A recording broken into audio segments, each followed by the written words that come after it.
Well, hello, everybody. I hope everyone is having a good Saturday. And I want to welcome you to Wake Up America. And you know what time it is. We will be right back.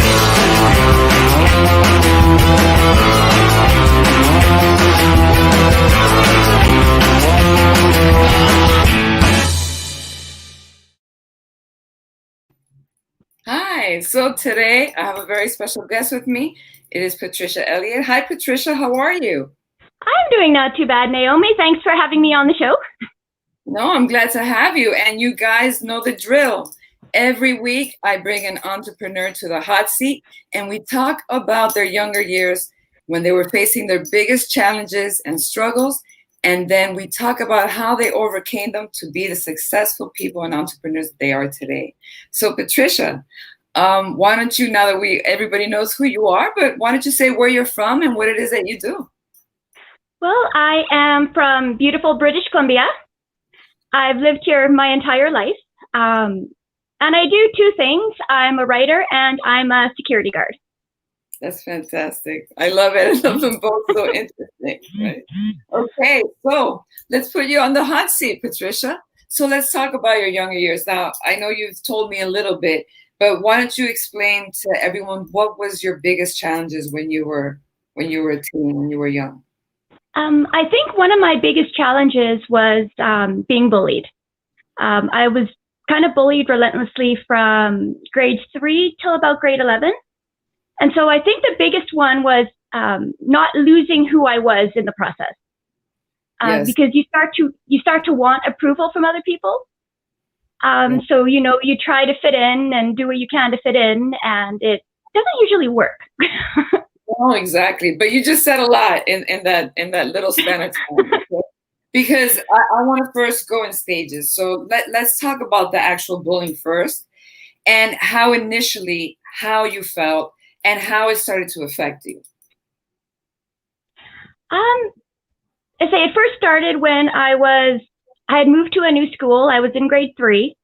And it's never easy being the new kid. Sorry, my phone keeps going off on me here. And so, you try to introduce yourself to other kids, and I was quiet. I was shy. I didn't really look, in my eyes, I didn't really look like everybody else. My hair was short, so I kind of looked like a boy. So the kids kind of grabbed onto that. And eventually I became kind of stigmatized in the school. So kids wouldn't want to play with me out of fear of being outcast as well. Absolutely. So you kind of go through feeling lonely, just wanting to fit in. So you do what you can. So it started to create in me sort of that need for approval. Yes. That reassurance that, that I was, worth it. Yes. And did it have any effects did it start affecting your grades? Did it start affecting your mood, your personality? How were you handling it? It didn't really affect my grades, because I did focus quite a bit on school. Let me see. But I did sort of withdraw into myself. I became, even more quiet. But I started to learn, how to do my own thing. Yeah. Okay. And so early on is when I got pulled into my writing. Because since I couldn't be who I thought I want, how would I word it? Who I wanted to be at my school. So Exactly. So I decided I started writing, and in my writing, I found that solace, because I could be, anybody who I wanted to be. Yes. So it became my escape. I'm glad you mentioned that, because I always say that. I always say that writing is very healing because it lets you either be able to fantasize and create your own reality, your own world at the time. And not only that, it helps you get things out, because sometimes the worst thing that we can do is try to repress those emotions, hold them inside, pretend that nothing is happening, because that only creates, it's like putting a Band-Aid on a wound. It's going to get infected. It's only going to get worse. So I'm glad. Now, did it ease up? Like, how did it affect your personal life, your relationships? Like, how was all that going on? Well, I think one of the biggest ways that it did affect me in my relationships was it gave me the heart for other people, to not let other people feel the way that I felt. So I'd always be the one, trying to have the smile on my face, trying to be cheerful and help other people feel better.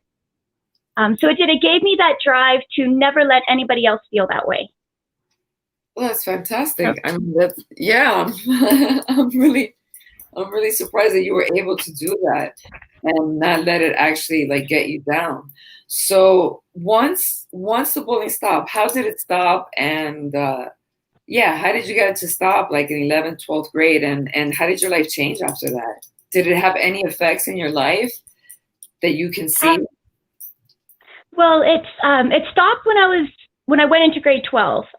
That's when I started to realize that I couldn't let other people define me, that I needed to define myself. So I started to, not react to the bullying, which is what they always tell you to do. If you don't react, then people tend to move on to others. But yeah, so I just kind of learned, who I was, who I wanted to be. And so I just eventually just stopped letting the bullying get to me. I do still have trouble, kind of with self-esteem, putting myself out there, because I still do tend to kind of worry. Right. But in grade 12, it became sort of a turning point.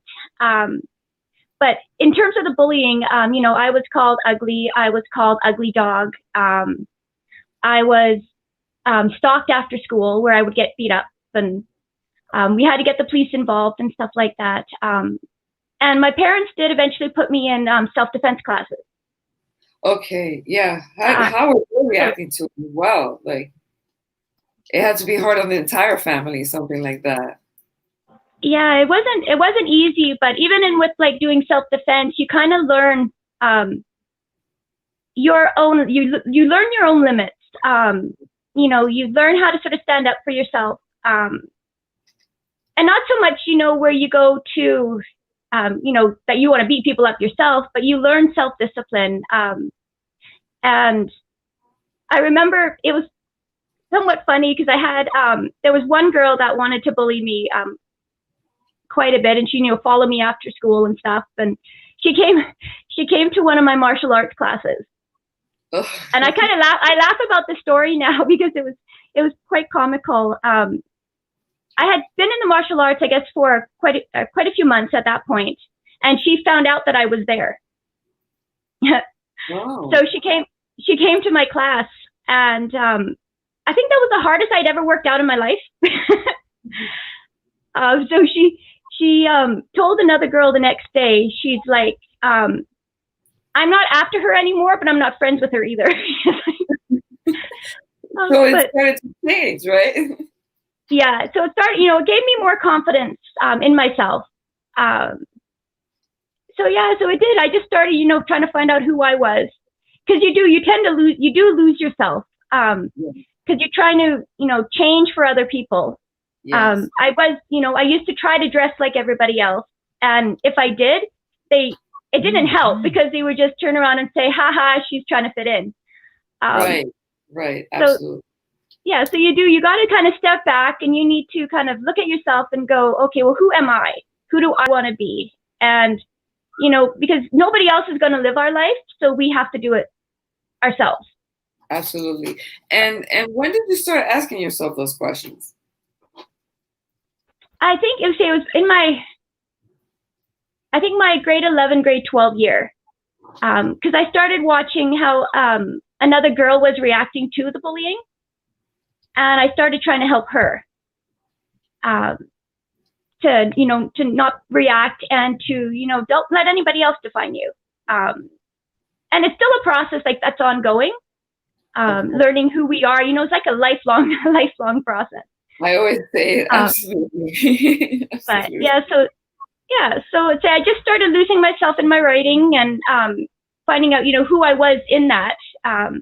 When I was having my really bad days, I'd write poetry, and I just get all my emotions right out in the poem, and it'd be the same thing with my writing, with my novel writing. I didn't mention at the beginning, but I'm currently with Black Velvet Seductions. I have a couple published novels with them. So that was but that started, when I was, because of my passion for writing when I was younger.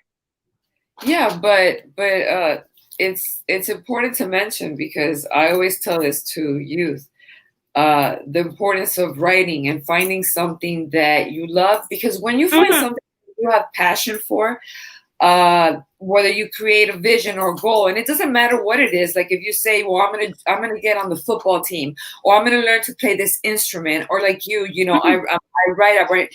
That escape is what is going to help you get through the challenges, because sometimes we don't have anything to hold on to, and so we hold on to external things, whether it's a relationship, whether it's a bad habit, that we form, an addiction either to video games or to or something else, you know what I'm saying? And so it becomes a negative way to fill this need. But if we find a positive way, like you did, you were able to get through your challenges. Because right now, someone else in your position probably would have tried to hurt themselves, or would have been addicted to either some pill or alcohol or something, because it sounded like it was very difficult. And I'm sorry that you went through that. Yeah, I think what kind of helped back then was you were able to, when you leave school, you're able to oftentimes leave the bullying behind. And I know nowadays it's a little bit more difficult to do that, especially, with social media. So bullying's happening everywhere. Yep. But it is the finding your passion, I think, is the biggest thing that's going to help somebody get through whatever they're going through. Because our passion really is us. It's what we're born with. It's everybody's got that drive towards something. Yep, absolutely. It takes sometimes longer to find it, but right, yeah, because I feel like sometimes that's the whole purpose of life. That it's kind of like a video game, in the sense that you have all these tests, and really it's like you're gonna have the test, but the secret is how you handle them. And most of us, fail at tests, but when we pass the test, it's like we reach another level of awareness, and we're like, oh, I get it. Yes. Yeah, and it's a battle. It really is. It's a battle. But having something, go ahead. No, go ahead. No, what I was saying is you have to have something that is like that you can look forward to, so that you're able to deal with what happens. Oh, exactly. Yes. It makes all the difference when you have that dream, when you have that goal. It gives you something to look for instead of dwelling on all the things that are not going right. And that's kind of even what I'm doing today after some, bumps in the road over the last year and stuff. So I just try to keep myself focused on my goal, on my writing, and, reaching out to help others and try to help them reach for their goals. Exactly. And so after the bullying and everything, how did your life go? Like, what has happened in the process to now that you are an actual writer? I did well, after I graduated high school, I ended up moving away. I got married fairly quickly. I was married at 20 years old. And I think it was back when it was back in 2006. I graduated in 1996. So, but I used to do, little bit short stories here and there, but I never really looked into writing a novel until I was, about 26 to 28 years old. Um, I've always had the passion of writing, but I used to do the night shift, and I used to get really bored. So, so I started taking romance novels to work. Okay. And so after I read one, I was like, hey, I can do that. And so I did. I wrote the night shift. I would take pen and paper to work and write my story. And eventually I got to the end of it. And I thought, oh boy, this is so cool. I just wrote a book. It's like a gem of a story. And by this point, I had found a little bit of confidence. So I put my book out there for people to critique. Oh, okay. Like on a website that people yes. read. Okay, I think I know what you mean. Yeah. Yeah, it was. There used to be Yahoo critique groups. Okay. I don't know if they still exist today because I haven't gone on there for a long time. But you pay a monthly subscription, and then you post your stuff, and then other people can read it and critique it. Yeah. So so I put my book out there, and it was like torn to pieces. Wow. It was. So this is, my new baby. So when all these critiques came in and they were like, the story doesn't work, it's not relatable or whatever the case may be, that really hit me hard, because I did still seek approval from other people. So I put the story away. It's like, okay, I can't handle that. And, but a few months later, I decided to go back to it. And instead of looking at all the sort of negative comments, I looked at the things that I could change, the more, what do you call it, constructive criticism. Exactly. So I went back to the drawing board and I rewrote the book. So the whole process between the writing and the rewriting took, I think, about 2 years. And then I went to a writer's conference and I sent my book out to, I got the permission to send it out to a big publisher. And it came back, and while he liked the characters and stuff like that, it didn't quite have enough suspense for him at that point, so he rejected it. So after that, it was, okay, I'm not going to do this anymore. So I just put the book away, didn't touch it for about 10 years. I stopped writing. I just focused on raising my family. I have 4 kids. So they're all pretty much just about adults now. So I don't have the little babies anymore. Right. But it wasn't until 2016 that I was introduced to a website called Wattpad. My daughter had started going onto the site, and like any mother, I decided, okay, I'm gonna take a look and see what it's all about. And I went on there and I fell in love with it. It brought my passion for writing back, because I put my story up, and it just went nuts.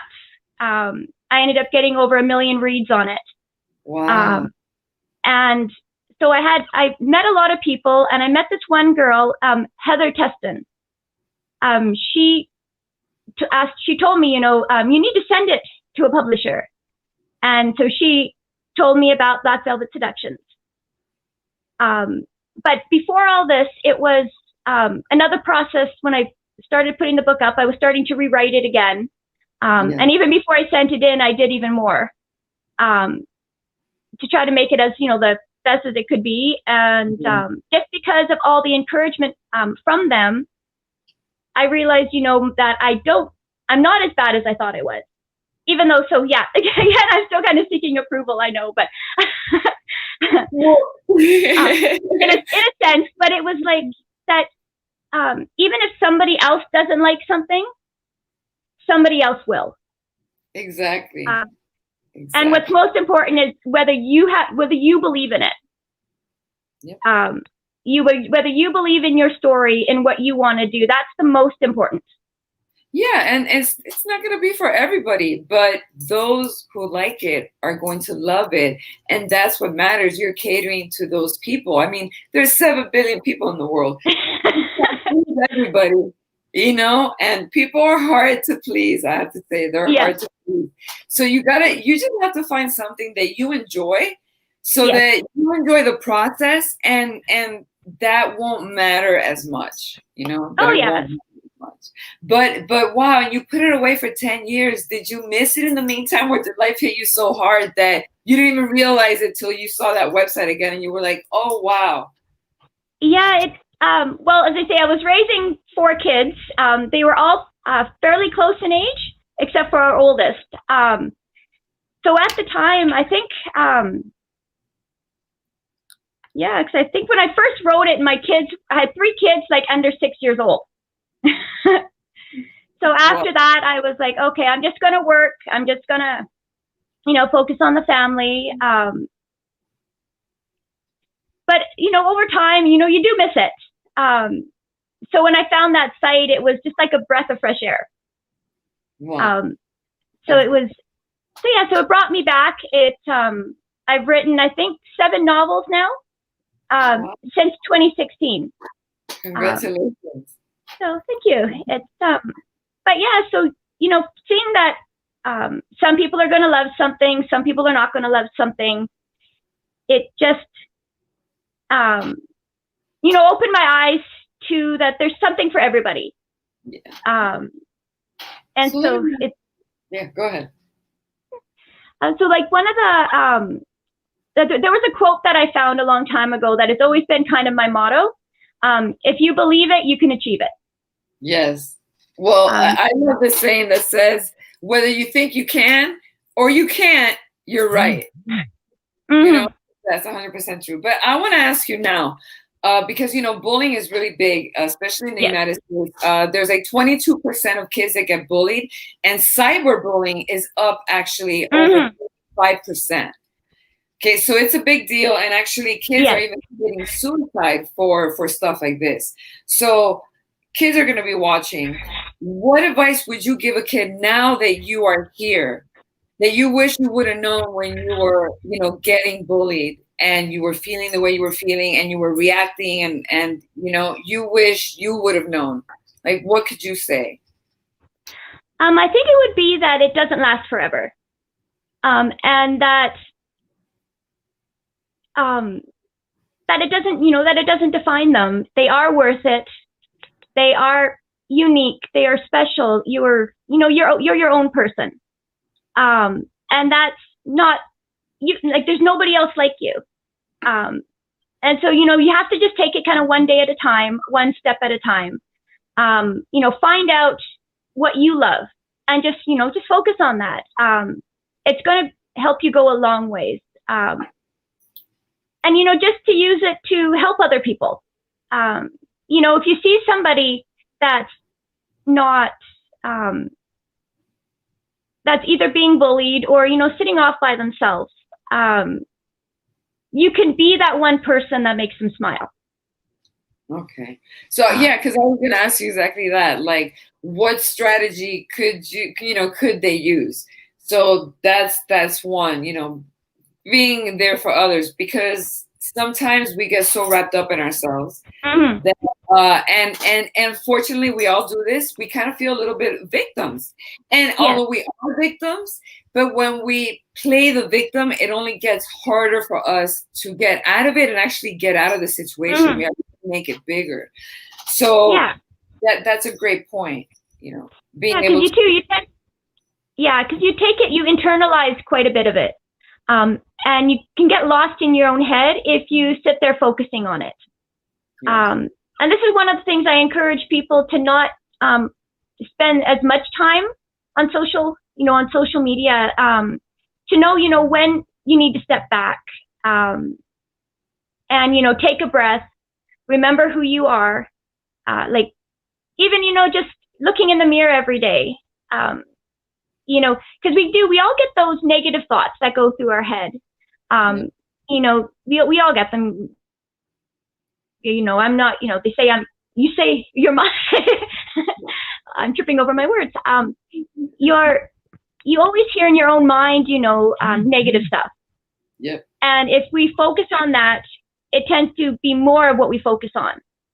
And so we need to find something, tell ourselves that, no, that's not who I am. Yeah. It's the reptilian brain, and actually it's I forget what it's called right now, but it's a loop pattern that we have, and basically 80% of our thoughts are negative, and they tend to just repeat. It's so much easier for the brain to repeat that thought, okay, because it wants to conserve energy. And so we don't understand what's going on. We are just being bombarded by the thoughts, but it's being conscious of them and not allowing them. And sometimes we're harder on ourselves than we are on other people, because some of the thoughts that we think and the things that we say to ourselves, we would never say to a friend.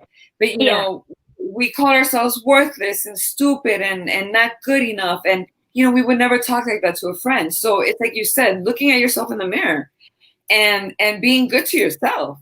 If someone's not being good to you, then it's your job to be good to yourself. Yes. And Exactly. It starts right here with the thoughts. Would you say that the writing helped you with that, with the negative thoughts and with the not getting overwhelmed with what was going on, your bullying, and then, fighting also the thoughts that we all have in our head? We have like 80,000 thoughts a day, guys. And if 80% of those thoughts are negative, this is why 80% of the world, that's a lot of numbers. This is why 78 to 82% of people are in some sort of depression or what's called mental illness, anxiety, stress, chronic stress. Yeah, So yeah, because we have to kind of start to be mindful of ourselves, like mindful of what's going through our mind. Because what we focus on is kind of who our mind sort of becomes. Yeah. So for example, I have actually obsessive compulsive disorder. So I'm in that fight to flight mode quite a bit. Yes. So I've had to learn how to be mindful of, where my thoughts are going. And I've had to learn how to not live in fear, or to not be driven by fear. So I found that the most important thing, even if you're afraid, to just do it anyway. And let me ask you something about that, okay? Because I tell kids this, but what would you say was bigger? The fear that you had of doing something, or when you actually did it? What was worse? The fear. Because that's what I say every time. The fear is the monster, guys. Push past the fear. I'm telling you, the thing that we fear is never as big as fear itself. Yeah, well, because when you fear, you're fearing something in the future. Exactly. Something, that might never happen. Mm-hmm. But it's so easy to get drawn into that, trying to prevent something, when really what we have is right now. What's in this moment, in this moment we're fine. So it is, every time you're afraid of something, it's afraid of what could be, or what might never happen. And 80%, exactly. I think I read it was like 88% of our fears actually never materialize. So imagine that. We spend so much time worrying about something that's never going to happen, It's so funny. That's why I say it's a video game, because it's really, once we're able to control the mind, we're able to control our reality. I believe in the law of attraction, and I believe that that's what you were referring to when you talk about, what we have here is what we create, because it basically, thoughts are electromagnetic waves. They're signals. We might not be speaking them, but they have a frequency. And things that we think of are the things that we're going to attract in our reality, because although we are skin, this is our suit. This is just a suit. We are we're vibration. That's why when you like somebody, when you don't like somebody, you were like, hey, wasn't that vibe like weird? Notice how we didn't say, oh, weren't their words interesting? No, we never talk about a person's words, because that's not what we feel. They could say what, because it's all about feeling and vibration. So basically, if you are thinking something, if you are in a constant state like that, that's what you're going to attract more of in your life. Yes. And that's what happened to me kind of for like that 10 years. I just, let fear make my decisions for me. And like in that sort of that time frame, it's, you start to lose, if you let fear guide you, you start to kind of lose who you are. Yes. And so say over the time, I've kind of learned to watch my thoughts. And I tell that to anybody, whether they're young or whether they're older. We can't really control our thoughts, but we can be mindful of them and, choose to focus on something else. Yes. And so, yeah, so I started, that's when I was able to sort of start putting myself back out there, not, learning that my life is my choice, like what I choose to do with it. And if I'm not the one that goes after my goals, nobody else can do it for me. Exactly. Yeah. So, yeah, go ahead. Yeah. So it's, but yeah, so find your passion and it's what helps keep your mind occupied.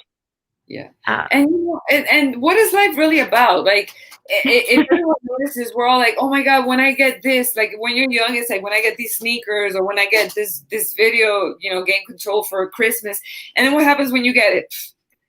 It's gone. You have to find something that's going to actually not feel like an immediate satisfaction, but that is actually going to fulfill you. And the one thing about life is that if we don't set goals, life just happens to us. So if we don't have a vision, if we don't have something, life will just happen. Like you said, those 10 years happen to realize, wow, I'm letting fear get in my life. I'm letting all these things, relationships and all these things get in my life. But, that's what life is about. Yeah. And it's like, so quite often we'll look for, outside satisfaction, other people to try to satisfy us when it's something that has to be done inside ourselves. When we can learn to be happy with who we are, then as you say, it's that law of attraction. You start putting yourself out there more because you tend to be less afraid. Yeah. And that's such a good point because I say it all the time. And I actually suffered from that a long time. We become so external is what I call. We're not really internal beings. We're so used to being entertained on the outside. And I think it's our upbringing. We grow up in front of a television, then it's a phone, then it's a computer. We're always being entertained that we don't know how to be ourselves. We don't know how to listen to ourselves. We don't even know who we are. Most of us grow up, we don't even know who we are, what we want, so we become so external. And what I mean by that is that, a relationship, we wait for a relationship to make us happy, or we wait till that job or that thing or that clothes or that surgery or that vacation. It's always something else. And then when we lose that, we go into that depression again. And I believe this is the biggest source of addiction. Is not being able to fill that internal need that we all have yourself. Like you were saying, you have to find that strength within. And that's why I feel like having a vision, a purpose is a great start because it gets you on the track. Yeah. Do you do personal development? Well, I'm always working on myself. I'm always kind of reading different books, like books about growth mindset. Because there was a time, as they say, when I was struggling really bad, a couple years ago following a car accident. And I got inside my own head. I had probably about a bad time for about 4 years. And I was letting, fear drive me and stuff like that. And then, I started reading more, kind of learning more about how the mind works. Learning about, neuroplasticity, the mind's ability to adapt. So I'm always kind of working more and more on, who I want to be and where I want my life to go. Yeah, because the way you speak, it sounds very much like you're into personal development, which is growth. You read, You do a lot of inner work. You seem very self-aware, and that's what we need to do. We need to self-analyze. We need to actually spend time alone, like you said, put the social media, put everything away, and look inside ourselves and see what it is that we want. Who are we? It goes back again to the same questions, but those are good questions to ask, because everybody's just looking for satisfaction. They just want to be happy, but you're not going to find happiness like that. If you want fulfillment, it has to come from inside. It can't be from anything outside, because it comes and goes. Mm-hmm. Yeah, because the things that currently make us happy, like the outside things that make us happy, we could lose them. Yeah. You oftentimes will build yourself around something, and then the next day it could be gone. Exactly. And it's something that you got to kind of learn, that no matter what happens externally, what matters is whether we're willing to take that next step. Exactly. And to just keep on, keep moving forward, have faith, that things are going to get better. So that's a big one, faith and writing. Those are my two things that kept me going. Yeah. And I want everyone to hear this, because right now we're at a time where depression is very high. And if you're feeling this way, I always say sometimes we don't even know why we feel the way we do. I still do this sometimes. I wake up sometimes and I'm upset, and I'm like, why are you upset, Naomi? Nothing has happened. Why are you upset? And I actually sit there like a kid and I start writing, okay, what am I feeling? Why do I feel this way? What happened? And you get to the bottom and you start realizing who you are as a person, and that gives you a strength that no other person, no other thing, and I've been there too. I've had my problem with looking for that satisfaction, or that need, or that unmet need, that instability, finding it in either someone else, or in a drug, or in addiction, because I've had addictions too, and to many things. And like we said, once again, you feel good for that second, because we're so used to instant gratification nowadays. Yes. It's like, oh, that instant, it feel good, But if you notice, it goes away really quick. It's not lasting. You need to find something that's going to give you a lasting feeling. And these satisfactions are not lasting. They don't last. It has to come from the inside. Yeah. So, yeah, that's kind of where the addictions kind of come into play. The more you do something, the more you want to do it. Yeah. Like my OCD, for example, if I have what's called driving OCD. I have trouble with my driving. And I found, if I give into that fear, even just once on my drive, then the rest of my drive is affected by it. And that's something that I learned through that personal growth. I didn't notice it initially. I just took a downward spiral, and it got really bad for a while until I started to notice, to develop that mindset. So I started to see, the effects that what I was doing was having on me. And so your compulsions are kind of like addictions. Yeah. The more you do them, the more you want to. And yes, and sometimes we can't stop ourselves, because what a lot of people are not aware of is that we have different bodies. I mean, we have even different brains. Our gut has its own brain. Our heart has its own brain. You can make decisions from your heart completely. You can make them from your head, and you can make them from your gut. So it is really important what you said, and I feel that it should be taught to everyone. When I started learning about how the brain works, like you said, neuroplasticity, brain patterns, how we have different parts of the brain and how they all work at different stages in time, completely different, and how we form these behaviors and why they're so hard to get rid of, because it kind of works like a computer.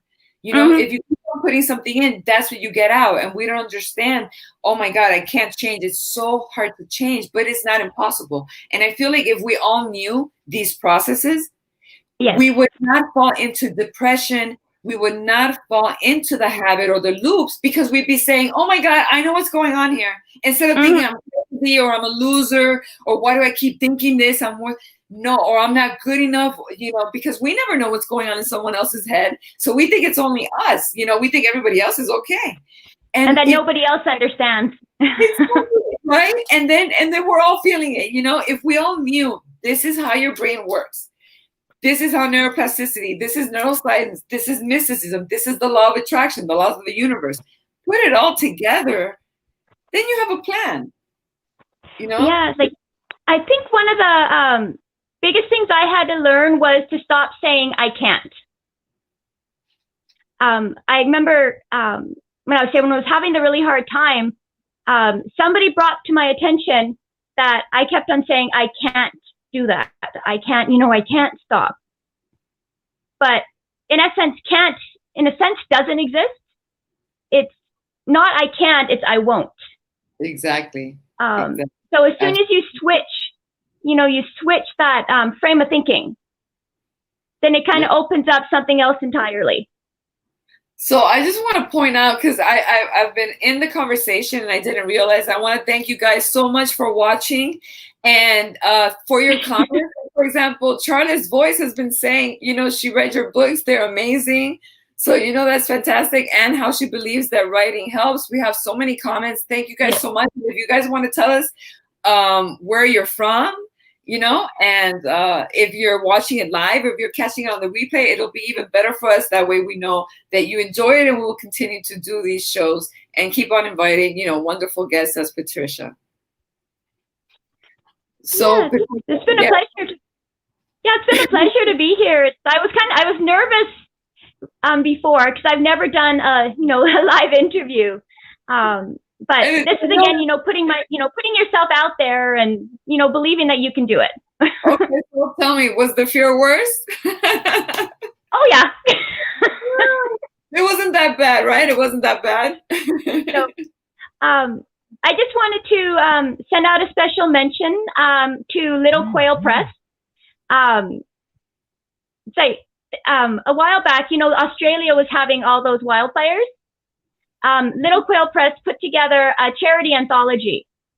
So it's one of the passions, to kind of reach out to help other people. We put out a book called Slow Burn, and all the proceeds are donated to the Australia first responders. That's awesome. So it's, you should put a link. So for those who want to take a look and who want to participate in the fundraiser, right? Then so